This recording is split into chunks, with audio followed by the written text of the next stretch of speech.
Hey guys, so we are right now in my Google Sites. I'm gonna move my head down a bit here.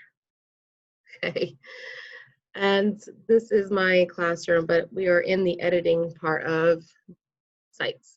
So you'll see I have a spot for pages, inserting elements, and I can even pick various themes. There's options up here as well for sharing, and you can wind up only allowing people who have the link to be able to see your stuff, or in my case, it's just within my students' email addresses, like there has to be the school's email ending to it. Settings allows you to have some various tools available to you as well, and you can have publishing settings too that are specialized. What I used a lot were these up on top here, and also, where is it? The image carousel and collapsible text. Those I used quite a bit. I'm going to show you it published now. Here it is published. I have at the top a little checklist, find your grade, click the week, check your directions, turn on your work. But as in my previous video, they are connecting from their classwork. So they'll go first to Google Classroom, they'll check their week that they're on, they'll listen to the whole week's overall directions of what to expect. And I have my audio there for that and links to the stuff to do. But then they go for their day. So if it's day one, they can click here and their directions are here. I'll have an audio of me reading the directions or a video of me doing what the activity is, but mostly everything's going to be on their website. So they'll click to the website and it'll bring them right there. So I have third grade, and yes, they can access it from the drop-down menu. And they select their week, but this spot right here is what is in my assignments that goes right directly to it. Some kids like to just bookmark the website and just go directly to their lessons and keep going from there. Other kids really need their checklist, and they really need that little extra constant of going into classroom, checking the stream, looking at all the stuff that's happening there. So week one is organized by day. I've got a book for them to listen to, an art talk to do. Day two is practice. Then day 3 and 4 is final copy. Day 5, they're sharing their work. We're going to use a link right here to submit their work. And classroom as well will be, they'll go back into classroom and click turn it in. This is my sample class. I don't have the rest of it on here for week 1. Week 3, I experimented with that. Experimenting spots. When I click here, they're able to click turn in and they have it ready to go. Instructions right here show you that there's the link and class comments and all that good stuff. And then you got the teacher version where you see the student work. And you can also email the kids if they're forgetting to do their work. But when I click on submitting my work, it goes to Google Forms. First and last name, homeroom teacher. I want to know what they did for planning. And then they can click the next step, and there's a couple pages that just goes through like a couple questions and uploading their artwork. Let me show you one though where I have used the drop down direction stuff. I don't remember which one that was. Let's see.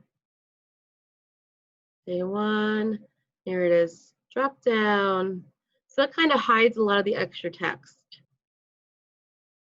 wonder if I could zoom out so it's recording better. Oh, it's a little too far. Okay. Maybe it's easier to see when it's zoomed out. You have an overview where I'll have a video talking about what they're supposed to do for the week, which will correlate with their classwork, week 2. Week 1, week 2, no lessons posted yet. Week 3 had something. So it correlates over here. All right. So in the overall thing, that will also be in their first post for the week. Talks about what to do. Day 1, learn. But I used that slide share option. And we're going to talk about his work during our class meetup. Day 1, it says a little arrow. So now they're learning how to use these features, and they can hide a lot of the extra text, makes it a little easier for them to navigate and feel like not overwhelmed. And then you have the video that goes to the artist that they're learning from, and drop down tells them directions, me doing the work, and then share it. Drop down menu, submit artwork, Google Classroom, and here's something I didn't mention yet, an art gallery. So we click on that and it goes to our Padlets. On our Padlet, I will have up a post that will tell them what to do. Put your art here and directions.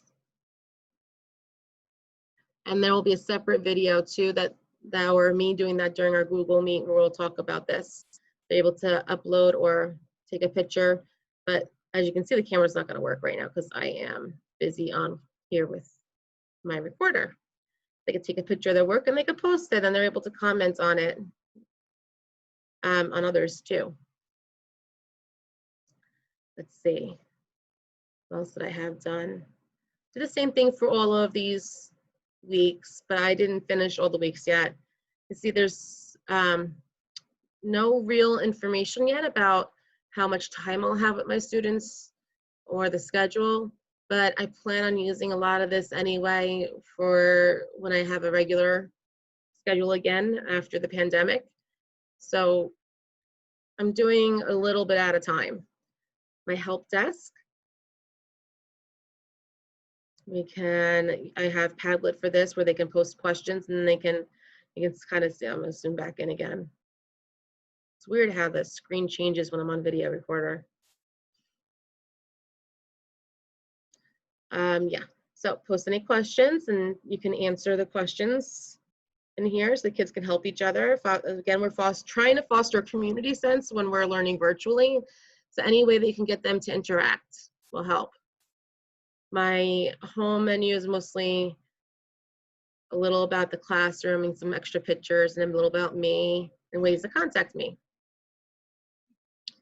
Eventually, I'll have some class reminders in here, but I really don't think I'll be using this much unless I go from classroom here and I'm in my stream, I'm posting an announcement and I say, check this link here and see what your announcement is for today. And maybe there is where I'll have my video embedded or something that they have to click on and read. Like I just put something in here for now to show you to hold a spot, but you don't want to have a lot of words without any sort of voice going with it or pictures or a way of separating it with a lot of tech highlighting and color, because they'll skim this and it feels overwhelming. It doesn't feel easy to read. And then the discussion boards is another way to foster a sense of community and to have them see each other. So with this discussion board here, I'm using Flipgrid. I have a little icon that goes along with it for fun, but really we're just going to click on here and it's going to go to this. Say hello on Flipgrid. They'll get a chance to record their response. And I'm gonna go back because, come on, let me see my back button. I'm using my camera right now. But you can record your directions. You have your directions written here. This was the video that was on our class website to remind them about what they're talking about for the Paul Heaton talk. And then when they record their response, the kids get to respond to each other's recordings and hear each other and see each other. And they can go between topics if they needed to catch up on something. But this is another little mini classroom option too. I'll have one for each grade level and topics within each grade level. And yes, I'm an art teacher, so I see all the classes. I'm not really dividing it up by class. I'm looking to see that they, in classroom, click that they finished it, and then I'll go through and see what they did in here and grade it that way. Let's see here. That leads me up to the gallery. Remember how I showed it? They were posting in the art gallery, so this is where everybody gets to see it. And my help desk is on here. But I don't know if I mentioned, I had in stream, might have mentioned it, a spot as well. It's their virtual help spot. So I'm giving them options, but not too many. It depends on where they are. Like maybe they have classroom closed and they want to ask something real quick and they like this format better. Maybe they want to email me so it's more private. They can leave messages in their classwork section that's one-on-one. But maybe it's something that they think anyone in class can help them with and they can put a response in here. So I think that covered the majority of stuff. I'm curious if you have any curiosities.